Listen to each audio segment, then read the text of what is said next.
आज की कहानी है धैर्य।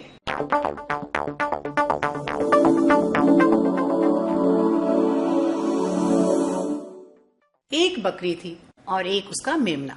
दोनों जंगल में चर रहे थे। चरते चरते बकरी को प्यास लगी, मेमने को भी प्यास लगी। बकरी बोली, चलो पानी पी आए। मेमने ने भी जोड़ा, हाँ माँ, चलो पानी पी आए। दोनों चले, बोलते बतियाते, हंसते गाते, टबक टबक टबक टबक। बातों बातों में बकरी ने मेमने को बताया, साहस से काम लो तो संकट टल जाता है। धैर्य यदि बना रहे तो विपत्ति से बचाव का रास्ता भी निकल आता है। माँ की सीख मेमने ने गांठ बांध ली।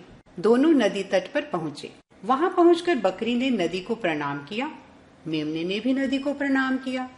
नदी ने दोनों का स्वागत कर उन्हें सूचना दी, भेड़िया आने ही वाला है, पानी पीकर फौरन घर की राह लो। भेड़िया गंदा है, वह मुझ जैसे छोटे जीवों पर रोब झाड़ता है, उन्हें मारकर खा जाता है। वह घमंडी भी है, तुम उसे अपने पास क्यों आने देती हो? पानी पीने से मना क्यों नहीं कर देती? मेमने ने नदी से कहा। नदी मुस्कुराई, बोली, मैं जानती हूँ कि भेड़िया गंदा है। अपने से छोटे जीवों को सताने की उसकी आदत मुझे जरा भी पसंद नहीं, पर क्या करूं, वह जब भी मेरे पास आता है प्यासा होता है। प्यास बुझाना मेरा धर्म है, मैं उसे मना नहीं कर सकती। बकरी को बहुत जोर से प्यास लगी थी, मेमने को भी बहुत जोर से प्यास लगी थी। दोनों नदी पर झुके। नदी का पानी शीतल था, साथ में मीठा भी। बकरी ने खूब पानी पिया, मेमने ने भी खूब पानी पिया। पानी पीकर बकरी ने डकार ली, पानी पीकर मेमने को भी डकार आई। डकार से पेट हल्का हुआ तो दोनों फिर नदी पर झुक गए, पानी पीने लगे। नदी उनसे कुछ कहना चाहती थी, मगर दोनों को पानी पीते देख चुप रही। बकरी ने उठकर पानी पिया, मेमने ने भी उठकर पानी पिया। पानी पीकर बकरी मुड़ी तो उसे जोर का झटका लगा। लाल आंखों, राक्षसी डील डोल वाला भेड़िया सामने खड़ा था। उसके शरीर का रक्त जम सा गया। मेमना भी भेड़िए को देखकर घबराया। थोड़ी देर तक दोनों को कुछ न सूझा। वाह, अरे आज तो ठंडे जल के साथ गर्मा गर्म भोजन भी। अच्छा हुआ जो तुम दोनों यहाँ मिल गए, बड़ी जोर से भूख लगी है। अब मैं तुम्हें खाकर अपनी भूख मिटाऊंगा और पानी बाद में पीऊंगा। तब तक बकरी संभल चुकी थी, मेमना भी संभल चुका था। छी छी, कितने गंदे हो तुम, मुंह पर मक्खियां भिनभिना रही हैं, लगता है महीनों से मुंह नहीं धोया। मेमना बोला। भेड़िया सक पकाया, बगले झांकने लगा। जाने दे बेटा, ये ठहरे जंगल के मंत्री, बड़ों की बड़ी बातें हम उन्हें कैसे समझ सकते हैं। हो सकता है भेड़िया दादा ने मुंह न धोने के लिए कसम उठा रखी हो। बकरी ने बात बढ़ाई। बकती है क्या, थोड़ी देर पहले ही तो रेत में रगड़ कर मुंह साफ किया है। भेड़िया गुर्राया। झूठे कहीं के, मुंह धोया होता तो क्या ऐसे ही दिखते? तनिक नदी में झांक कर देखो, असलियत मालूम पड़ जाएगी। हिम्मत बटोरकर मेमने ने कहा। भेड़िया सोचने लगा, बड़ी है बकरी, उसका भरोसा नहीं।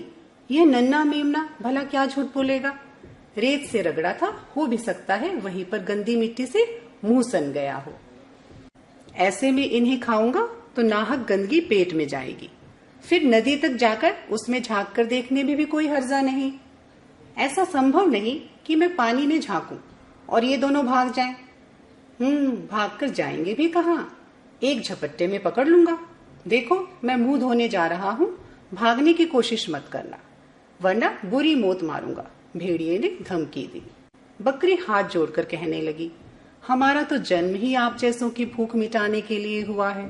हमारा शरीर जंगल के मंत्री की भूख मिटाने के काम आए। हमारे लिए इससे ज्यादा बड़ी बात भला क्या हो सकती है। आप तसल्ली से मुंह धो लें।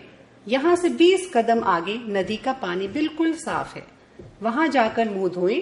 विश्वास न हो तो मैं भी साथ चलूंगी। भेड़िए को बात भा गई। वह उस ओर बढ़ा जिधर बकरी ने इशारा किया था। वहाँ पर पानी काफी गहरा था, किनारे चिकने। जैसे ही भेड़िए ने अपना चेहरा देखने के लिए नदी में झांका, पीछे से बकरी ने अपनी पूरी ताकत समेटकर जोर का धक्का दिया। भेड़िया अपने भारी भरकम शरीर को संभाल न पाया और धप से नदी में जा गिरा। उसके गिरते ही बकरी ने वापस जंगल की दिशा में दौड़ना शुरू कर दिया। उसके पीछे मेमना भी था। दोनों नदी से काफी दूर निकल आए। सुरक्षित स्थान पर पहुंचकर बकरी रुकी। मेमना भी रुका। बकरी ने लाड से मेमने को देखा। मेमने ने अपनी माँ की आंखों में झांका। दोनों के चेहरों से आत्मविश्वास छलक रहा था। बकरी बोली, समझे कुछ? हाँ, समझा। क्या? साहस से काम लो तो खतरा टल जाता है, और धैर्य यदि बना रहे तो विपत्ति से बचने का रास्ता भी निकल आता है। शाबाश, बकरी बोली। इसी के साथ वो हंसने लगे और माँ के साथ साथ मेमना भी हंसने लगा।